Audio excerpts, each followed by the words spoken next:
Damas y caballeros, niños y niñas, puntos y líneas, bienvenidos a un nuevo episodio de su canal de ciencia entretenida Pregúntale a View. Esta semana me llegaron dos preguntas bastante interesantes que sin quererlo se relacionan entre sí.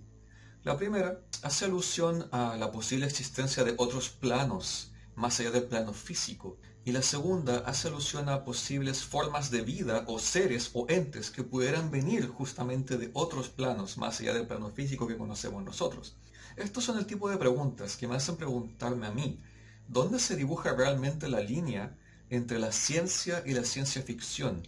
O entre lo racional y lo fantástico. Y por eso mismo no veo otra opción más que abrir mi mente y comenzar a especular un poco y tocar temas que a veces salen un poco de la comprensión humana. ¿Qué tal si todo eso que nosotros conocemos como fantasmas, espectros o incluso extraterrestres no fueran realmente seres de otro plano existencial, sino más bien seres de otra dimensión? Dorime. ¿Qué es otra dimensión? Cuando hablamos de otras dimensiones, ya sea en caricaturas, en la tele o donde sea, lo más fácil es simplemente imaginarnos un portal a otro mundo, que en el fondo no hace más que llevarnos a un mundo parecido al nuestro, pero con uno que otro ingrediente fantástico para hacerlo más interesante. Pero cuando hablamos en ciencia de otra dimensión, Dorime, hablamos de algo muy distinto. Hablamos de el espacio en el que nos movemos y el grado de libertad que tenemos en él. Hace un tiempo tuve el placer de leer este libro, Flatland o Planilandia en español, de Edwin A. Abbott. Aquí, él nos explica los principios científicos de qué son las dimensiones, cómo funcionan y cómo podríamos percibirlas. Pero en vez de explicarlo con fórmulas matemáticas y cosas complejas, lo explica como una historia, en donde cada dimensión tiene sus habitantes, tiene su sociedad, y cada una de estas sociedades tiene su forma de ver el mundo. Comencemos con la dimensión cero. No es otra cosa más que un punto. Cuando todo lo resumes a un punto, no tienes a dónde moverte. No puedes ir ni derecha, ni izquierda, ni arriba, ni abajo. No, solamente tienes un punto y nada más. Todo está concentrado allí y todo es allí. A veces me pregunto si quizá el mundo antes del Big Bang pudo haber estado concentrado en un punto. Si tomamos el punto y lo expandimos a otra dimensión, Dorime, obtenemos una línea. De hecho, el punto ahora puede moverse dentro de la línea, gracias a que tiene dos direcciones a donde ir, adelante y atrás. Es como si tú vivieras en un infinito pasillo estrecho que no te dejaba otra posibilidad de moverte que esas dos. Sería muy limitado. Pero, en el libro, había una sociedad que vivía en una línea. Estaban no solamente acostumbrados a vivir así, sino que estaban cómodos viviendo así.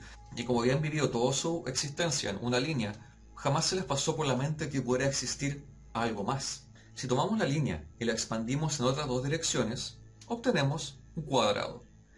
O mejor dicho, un plano en dos dimensiones. Ahora no solamente tenemos adelante y atrás, sino que tenemos también derecha e izquierda.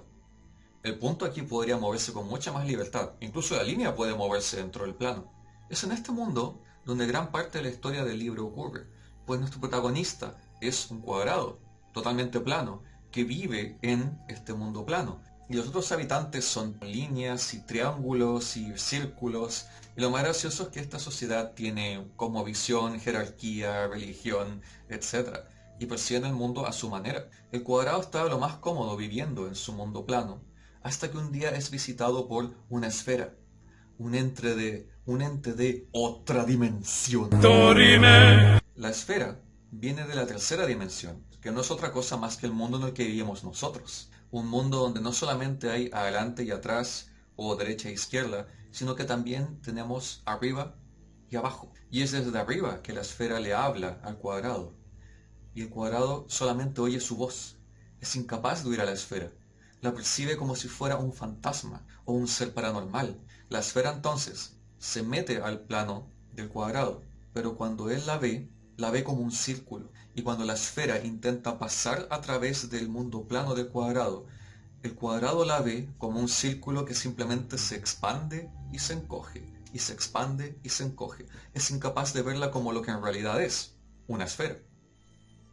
Así que a la esfera no se le ocurre nada mejor que tomar al cuadrado y llevárselo al mundo de ella. La dimensión de las cosas tridimensionales. El cuadrado, al ser sacado de su mundo, es capaz por un instante de percibir y hasta más o menos de comprender lo que es esta nueva dirección, arriba y abajo. Pero cuando regresa a su mundo después de su viaje e intenta explicarle a los demás seres planos lo que vio, no solamente no le creen, sino que no lo comprenden. Lo tildan de hereje, lo meten a la cárcel y él, como muchos otros encerrados en la historia, escribe un libro intentando contar sus experiencias. Tomemos esta historia y llevémosla a nuestro mundo. ¿Qué pasaría si la historia del cuadrado de la esfera se repitiera pero con nosotros? Con un ser de tal vez una cuarta o una quinta o una sexta dimensión que nos intenta primero hablar, mostrarnos cómo es él y después mostrarnos su mundo. En un principio seríamos incapaces de comprenderlo.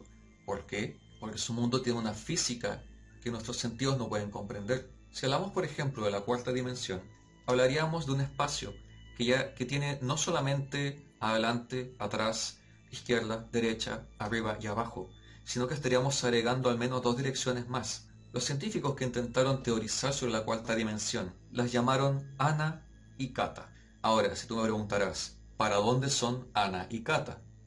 Pues ese es el punto. Ni tú ni yo podemos ver para dónde están esas direcciones, que no son ni arriba ni abajo, ni izquierda ni derecha, ni adelante ni atrás. Son otras direcciones hacia otro mundo, que ni nuestro cuerpo, ni nuestra mente, ni nuestros sentidos está equipado para comprender. Entonces, si un ser de una cuarta dimensión, por ejemplo, se parara al lado nuestro y nos hablara, probablemente oiríamos solamente su voz. Si ese ser pasara enfrente nuestro, probablemente solamente veríamos una fracción de su verdadero ser en nuestras tres dimensiones. Ese ser tendría que sacarnos y llevarnos a su plano para que recién nosotros pudiéramos empezar a ver cómo es la cuarta dimensión. Así que les dejo esta pregunta una vez más. ¿Qué tal si lo que conocemos como fantasmas, espectros, alienígenas, etcétera, no son realmente lo que creemos que son, sino que son seres tan vivos como nosotros, pero que solamente vienen de otra dimensión? ¿Qué tan posible es esto? Matemáticamente parece ser posible. Hace un tiempo unos científicos intentaron imaginar cómo sería la cuarta dimensión y hicieron un experimento. Cuando nosotros dibujamos un objeto tridimensional en una hoja de papel plana, obtenemos en realidad una ilusión, una sombra, por así decirlo, de cómo se podría ver un objeto tridimensional en un mundo de dos dimensiones. Así que los científicos hicieron lo mismo. Trataron de dibujar la sombra de cómo se vería un objeto de cuarta dimensión en nuestro mundo tridimensional. Y lo que obtuvieron fue esto: el archiconocido tesseracto.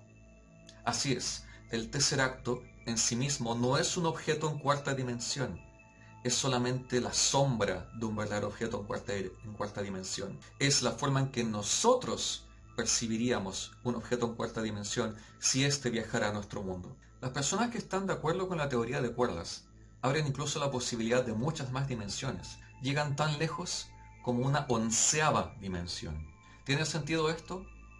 En el fondo sí, porque hay cosas que nosotros no podemos percibir con nuestros sentidos y que necesitamos artefactos especiales para poder percibir, como por ejemplo la luz ultravioleta o los rayos X o el espectro infrarrojo. Del mismo modo, hay cosas que ni siquiera con nuestros instrumentos podemos percibir y tenemos que empezar a lucubrar cómo son o qué serían viendo el efecto de estas cosas en otras cosas que sí podemos percibir. ¿Qué es lo que pasa, por ejemplo, con la materia oscura o con la energía oscura? De esa misma manera, quizás algún día podamos ver los efectos de un espacio o de una ley o de un ente en cuarta dimensión actuando en nuestra tercera dimensión. Pero para eso tendremos que abrir nuestra mente, tendremos que pensar en nuevas maneras de ver el mundo, de calcular el mundo y de comprender el mundo.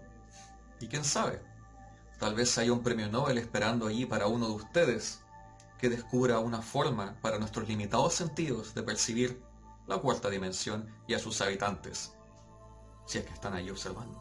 No olviden dejar sus preguntas, comentarios y cosas raras y extrañas en las redes sociales que van a aparecer aquí en pantalla.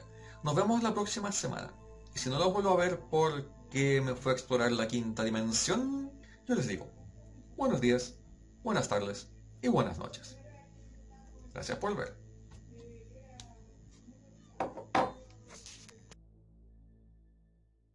Dorime.